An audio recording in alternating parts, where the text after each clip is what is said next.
I'm Vanessa Kisuule, and this poem is called The Skies Are Grey with Remorse. If you ask me to speak of Britishness, a tumble of cliches come to mind. Sarcasm, roast dinners, and old school garage. But mostly rain. The permanent threat of the heavens opening. We're a nation always lifting our palms up, waiting for the clouds to weep. But perhaps this is an injustice. So here, let's sit and talk of Britishness, drape the Union Jack across our laps and ponder. I keep my maroon passport in my handbag, battered and splattered in ink. It allows me entry into clubs on these shores, permits me sticky nights in old man pubs where the carpets are sponges for spilt nights, spilt secrets and spilt pints.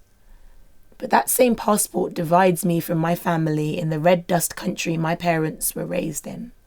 They still live with the remnants of this island's tyranny. Their colonised tongues are forked and curved down two different roads, one of pride, the other of restlessness. My relatives half joked of curling up into my suitcase so they can come with me to taste the milk and honey. Some of them have never even left their own village. They see me as a pass into a port of social utopia, a haven of cut glass vows and concrete streets laid smooth and submissive under tyres of shiny cars that they believe everyone drives over here. They do not know that our land knows poverty just as intimately. Only we treat it like an estranged sibling who embarrasses us. We don't mention him when company is round. We pretend like we can't recall his name.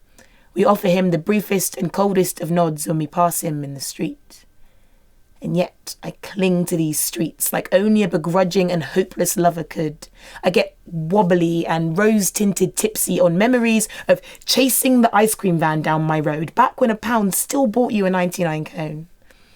And Justine, the school bully who egged me on to lick a filthy skirting board in exchange for a Spice Girls tattoo transfer.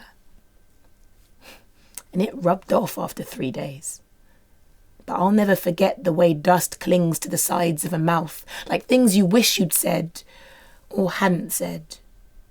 And the best friends I have tangled pinkies with and then lost contact with. And the first kisses that still crackle at my lips like the last dregs of a bonfire.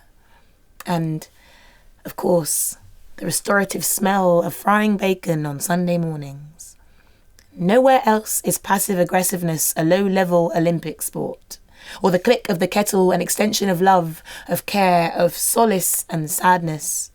We have found roundabout ways to say what words cannot hear. Still, we are slaves to the wartime relic of stiff upper lip.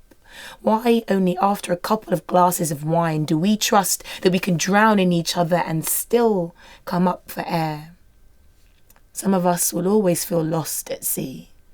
Many will live here their whole lives and never feel the warm glow of the patriot in their chest. Growing up, there was no talk of British pride in our house. Though I walk with the easy gait of someone born and bred in one place, my mother's footsteps are tentative. She feels the ground beneath her is only on loan, that it will never truly belong to her. Her first name is a furled English flower shy to bloom. Rose. This clipped sound headbutts her family name, Nazawar, a clash of notes that fills the throat, a name that people garnish with a fearful question mark, their lips ill-equipped to summon the magic of its syllables. This is the same for so many of us. Our names pull us at opposite ends of ourselves, our souls split across the equator, our skins made for certain climates, but our voices shaped by another. So what Britain are we to speak of? The one that has housed us and loved us, made us the people that we are, but has offered us riches born off the back of centuries of blood sport, has made us feel like home is the head of a matchstick. It can warm us or burn us, depending on which way the wind blows. No wonder we are always searching the skies for a sign of things to come. No wonder we British are always fearful of leaving the house without umbrellas. And though some lovesick part of me will always romanticize the rain that falls, even in the deepest swells of summer, I think the skies are grey with a remorse our history books do not have the humility to speak of. And it doesn't look like the downpour will cease anytime soon.